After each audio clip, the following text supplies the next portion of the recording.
Di tengah hamparan tanah subur Jawa Tengah, tersembunyi sebuah fenomena alam yang telah menjadi legenda selama berabad-abad. Inilah Beleduku, sebuah kawah lumpur yang tak pernah berhenti bergolak. Letupan-letupan lumpur yang disertai gas dan air asin ini bukan sekadar gejala geologis, melainkan sebuah kisah epik yang terukir dalam ingatan masyarakat.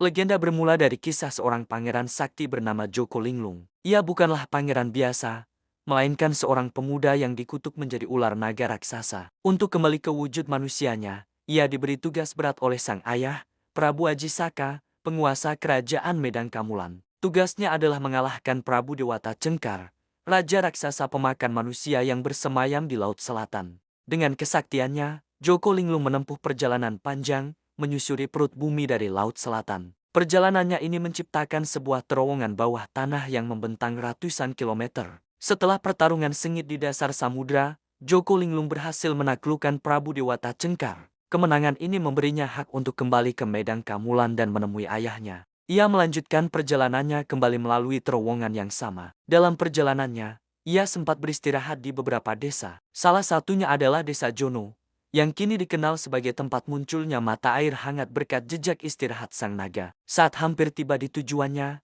ia muncul ke permukaan bumi di sebuah tempat yang kini kita kenal sebagai Ku.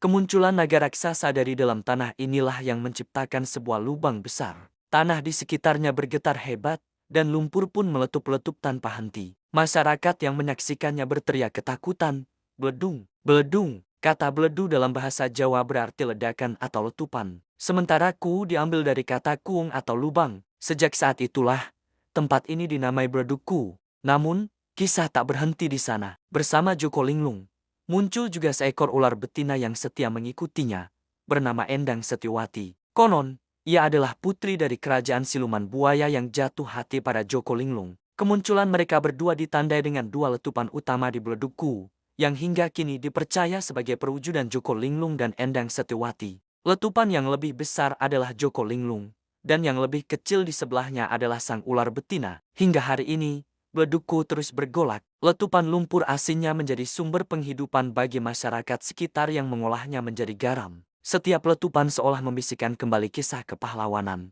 kesetiaan, dan perjalanan magis Joko Linglung. Sebuah legenda yang menyatukan keajaiban alam dengan kekayaan budaya, mengingatkan kita bahwa di setiap jengkal tanah Nusantara, selalu ada cerita yang menanti untuk didengarkan. Kisah Beleduku bukan hanya dongeng pengantar tidur, tapi juga bukti betapa eratnya hubungan manusia dengan alam. Ia mengajarkan kita untuk menghormati alam dan melestarikan cerita-cerita luhur warisan nenek moyang. Terima kasih sudah menyimak. Jangan lupa untuk mengikuti kanal kami untuk menjelajahi lebih banyak legenda Nusantara. Sampai jumpa di video berikutnya.